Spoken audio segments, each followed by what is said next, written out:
In the last episode, Noah stepped off the ark into a world washed clean. He built an altar, and God made a covenant with him. Never again would a flood destroy the earth. The rainbow became the sign of that promise. Noah's sons, Shem, Ham, and Japheth, began to fill the earth with their descendants. Now the generations multiply, and the nations form. The whole world has one language and a common speech.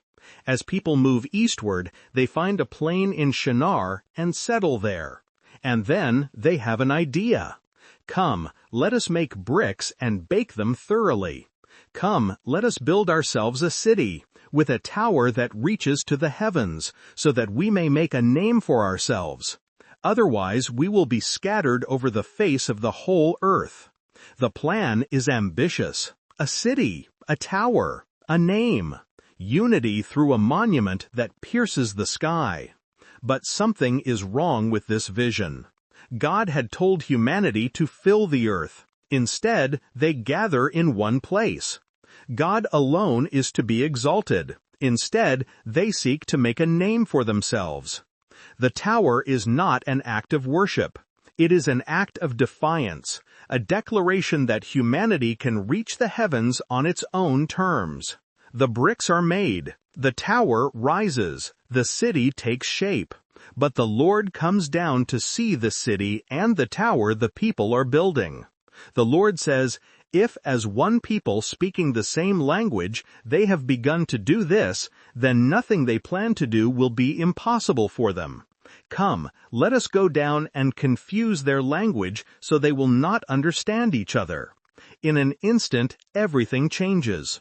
Words that once made sense become noise. Neighbors cannot understand neighbors. Instructions turn to gibberish. The great project grinds to a halt. So the Lord scatters them from there over all the earth, and they stop building the city. The place is called Babel, because there the Lord confused the language of the whole world. From there, the Lord scatters them over the face of the whole earth. What humanity refused to do willingly, God accomplishes by force.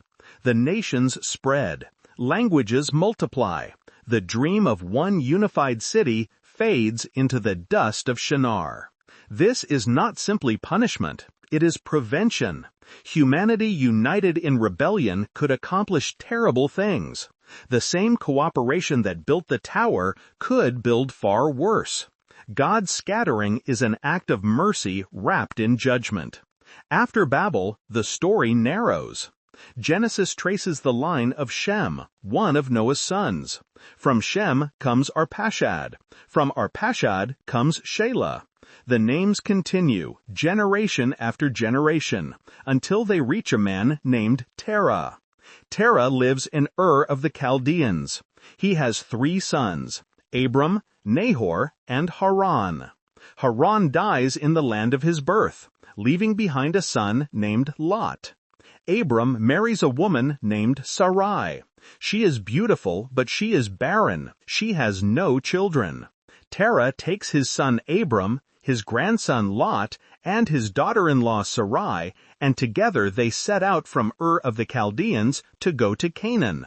But when they reach Haran, they settle there. Terah dies in Haran at the age of 205. The story pauses at the edge of something new. A barren woman, a wandering family, a journey that stops halfway. Everything seems stuck, but God is about to speak again.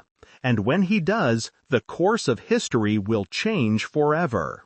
Thank you for listening to this episode about the Tower of Babel. If this retelling of Genesis chapters 10 and 11 stirred something in you, please consider subscribing and sharing this video with others. In the next episode, God will call a man named Abram to leave everything behind and journey to a land he has never seen. The age of the patriarchs is about to begin.